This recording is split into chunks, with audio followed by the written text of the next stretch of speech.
When we read the church fathers, especially when they're writing about spiritual things, they'll make these extreme statements. So like the first one, love is a holy state of the soul, disposing it to value the knowledge of God above all created things.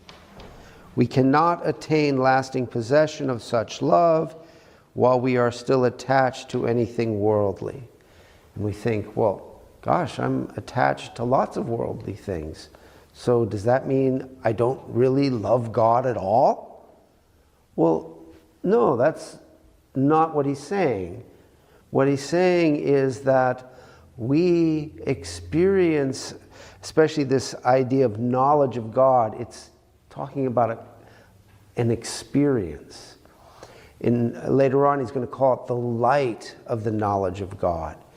It's this encounter, this experience of God, but we can't hang on to it when we're attached to things of this world. So again, it's not something that maybe lots of people have experienced the light of God in some small way for a brief instant, right? But they lose it. It goes because their attention is focused on their inner attention on worldly things. We'll talk about that quite a bit more next time. And so in verses 2 and 3, he describes a process by way of which we can become less attached to worldly things and have our love for God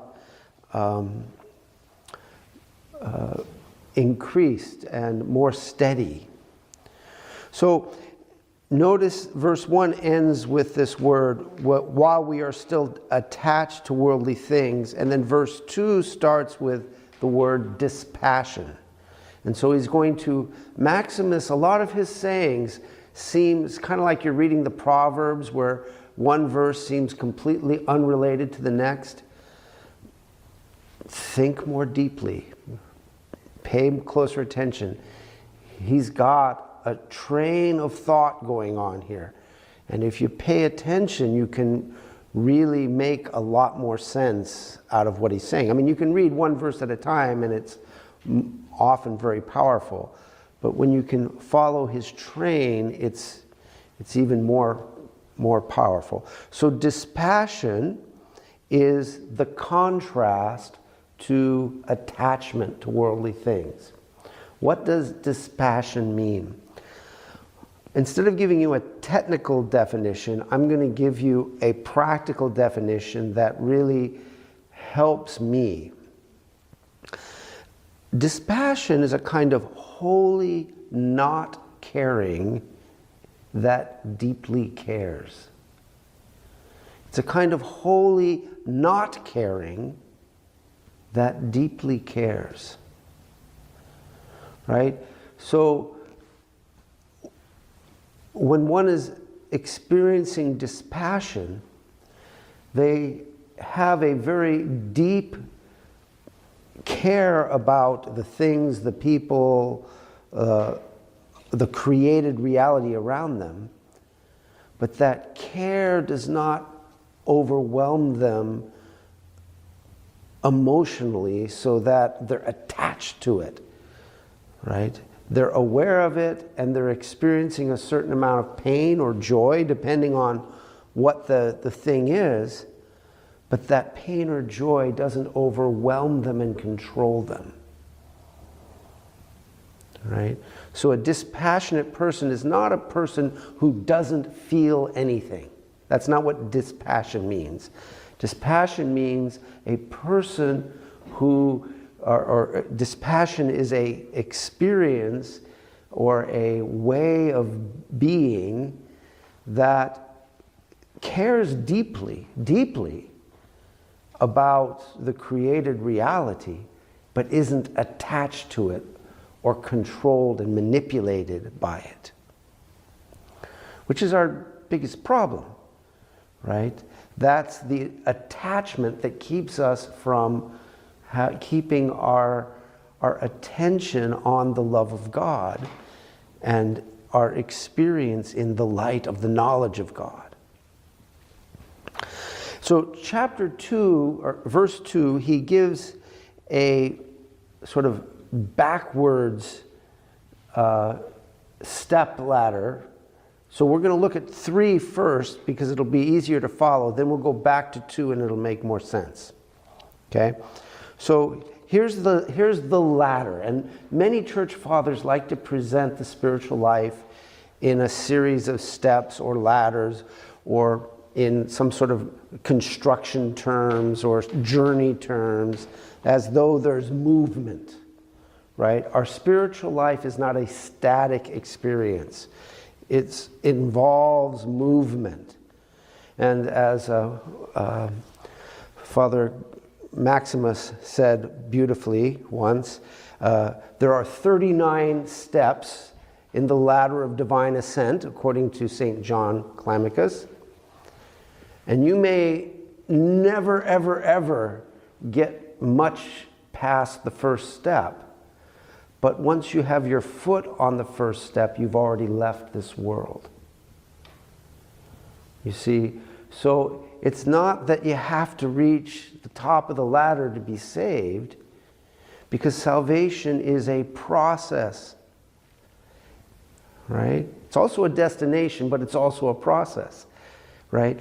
The Christian way is a way, right? That's what they used to call the Christian movement in the first couple of centuries. The way. Are you on the way? Are you on the way? Right? It's not, have you arrived? Right? Are you already saved? Well, that wouldn't make any sense in the first couple hundred years of the church. Well, it wouldn't have made any sense until a couple hundred years ago, a few hundred years ago. Right? Salvation was understood as a way. So this is the way he describes. Look at 3.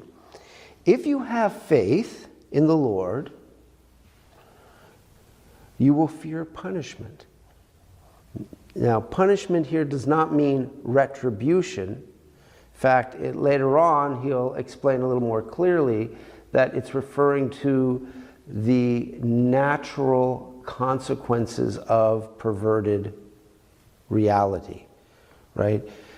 As my spiritual father says, you throw rocks in the air, and your mother says, don't throw rocks in the air, you'll get hurt. But you keep throwing rocks in the air, right? You keep throwing rocks in the air, and mom says, don't throw rocks in the air, you're going to get hurt. And then finally you throw a rock in there and it falls down and hits you in the head. And you run to mom and say, Mom, why are you hurting my head? You're punishing me for disobeying you. Well, in a sense, yes, it is a punishment for your actions, but it's also just a natural consequence. This is how the world is constructed. This is the kind of world we live in. There are consequences for what we do. Right? And so fear of God isn't this fear that God is going to be capricious, and, oh, he might be mad at me today.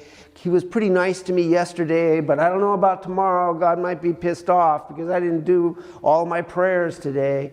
No, this is not. God doesn't change. In a couple verses, Maximus is going to explain how that is.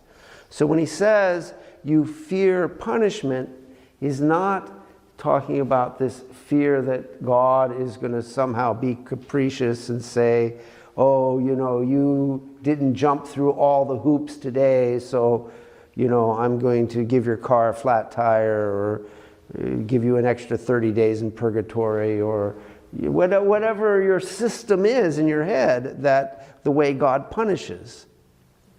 He doesn't do that. But the fear of the Lord, or the fear of punishment, is this awareness that what I do matters. What I think matters. What I say matters. It has consequences. And so, if I have faith in the Lord, I will fear punishment, and that fear of punishment will lead to control, self-control. It will lead you to begin to control your passions, right? And you know what? I really want to eat another cream puff, but if I keep eating cream puffs, I'm going to put on 30 pounds. Right? It's not, it's a fear of punishment in a sense. It's a fear of a consequence. But the passion is alive in me. This passion is driving me. Right? I may experience this passion of hatred or anger. Oh, Alex, I'm so angry at you. But I know that if I let a word come out of my mouth, I'm going to regret it. How do I know that? Because every time I speak when I'm angry, I regret it. So, I walk away, I control myself. Faith leads to fear of punishment, which Maximus calls the fear of God. It's the same thing. Those are synonyms, not synonyms, not cinnabons. I'm thinking about passions, things I lust after. So the fear of God leads to a kind of external constraint. I begin to control myself. I may still be experiencing those passions, right? I'm still angry at this and lusting after that and experiencing envy and experiencing these passions. But out of fear of God, because I believe in God, I begin to control myself, right? Once you control the passions, or begin this experience of controlling passions, it's not a once and for all thing. We spend our life doing this, right? You will accept affliction patiently, and through such acceptance, you will acquire hope in God. So, what happens when I have a really strong desire for something and I control it? I experience suffering. I experience sometimes really almost physical pain, right? If you're experiencing anger, right, and you are saying, no, it's not right for me to speak, right? I will not say anything edifying, but I experience this pain. And what does that? It teaches me to be patient, right? To suffer long, right? And he links three things here, which we'll get to in a minute. Accepting affliction, patience, and forbearance. And they're not synonyms, but they're different ways of talking about the way we learn to endure pain, right? So one way, accept affliction. That's when sickness, it could be some kind of pain that's happening in my life, and I just say, okay, God, it's here, right? Patience has more to do with not running away. It's the Greek word hupomeno. It means to remain under something, right? So I'm in a difficult situation, but I believe that it's right for me to stay here, and so I remain. I could I could run down to the grocery store and buy a gallon of ice cream, but I feel like, okay, it's really God's will for me to sit here with my lettuce salad, and this is the right thing to do. I'm experiencing pain out inside, and I could alleviate that pain by running out and getting a gallon of ice cream. But I'm going to eat my salad and be thankful, right? And then forbearance refers to our relationships with others, right? I could, I'm using Alex as my example. I could punch Alex in the nose. It would feel so good, right? But I'm going to forbear, right? I'm going to hold back, right? Or some other sort of immoral activity, right? I could participate in a certain immoral action with somebody, and I know it would feel really good, but I'm going to forbear. I'm going to not go there. I want to go there, right? And so these three sorts of suffering that we learn to experience, we find out that, in a sense, it doesn't kill us. And that our relationship with God begins, or our understanding of God begins to shift from just faith that, yes, I believe that God is there, to this kind of genuine hope that He's going to rescue me somehow. I don't know what it's going to look like, and it may not be till after I'm dead, but this hope begins to be born in us. And from that hope, we begin to keep our focus. Instead of, okay, in the past, when I felt this passion for ice cream, I would go to the store, get some ice cream, gobble it up. It would give me a temporary sense of relief, and there it is, right? But now, because of my faith in God, I've acquired a kind of fear of God, and because of that fear, I begin to put external constraints on, self-control. I don't get the ice cream, but what's the result? You think I'm obeying God, everything's going to be wonderful? No, you obey God and you suffer. Right, God, I'm doing your will. Why does it hurt so much? And you're patient, and you forbear, and you accept affliction. And what begins to happen is that faith turns into something inside you and becomes what I think St. Paul calls a sure hope.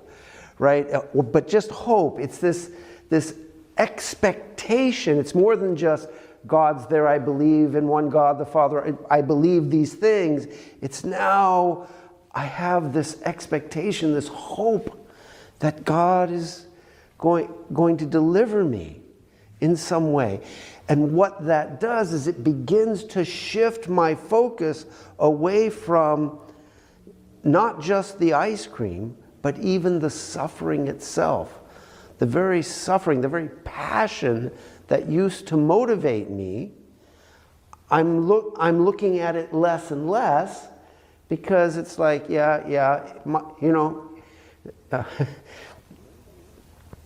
it's like a friend of mine who has a chronic problem, and how you doing? Are you in pain today? He says, I'm always in pain.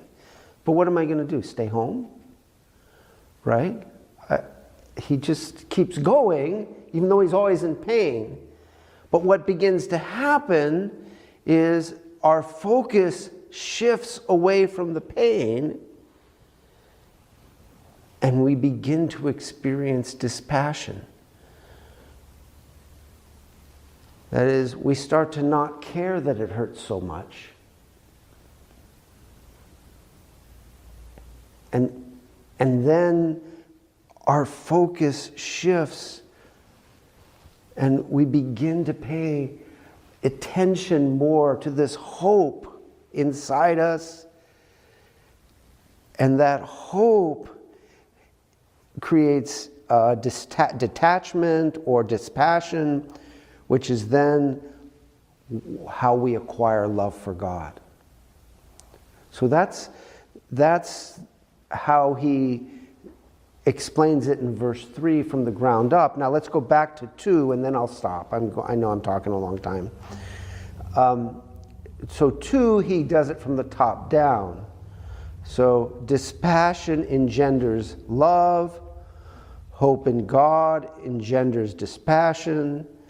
Patience and forbearance engender hope in God. These in turn are the product of complete self-control, which itself springs from the fear of God. Fear of God is the result of faith in God. So he presents this ladder. And as with all ladder or metaphors or journey metaphors that the fathers give us, it's not an absolute thing. You don't go from rung 1 to rung 2 and never go back to rung 1 again.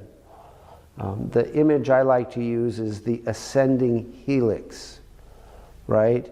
So I'm encountering this struggle here, and I pass through perhaps many or even all of the stages, but then I kind of return to the same problem again. But I'm at a different place. And so the way I encounter that same passion, that same problem, that same situation is a little bit different. And I pass through all the levels again, and I encounter it again, but I'm at a different place, right? So this ascending helix is, I think, a helpful metaphor, like a spring, a spring, right? All right, so that's enough for tonight, probably. That's probably too much for tonight. The next several verses, 4 through 12, he talks about what it means to value the knowledge of God. So that's what we're going to talk about next time, is what does it mean to value the knowledge of God? And then after that, he has a really long section on what it means to, he says, to love God, you have to love your fellow human being. So he has this really long section on what that looks like, loving your fellow human being. So we'll talk about what it is to value the knowledge of God. Then we'll talk about, after that, what it means to love your fellow human being, what that looks like. All right? God bless you, and thank you.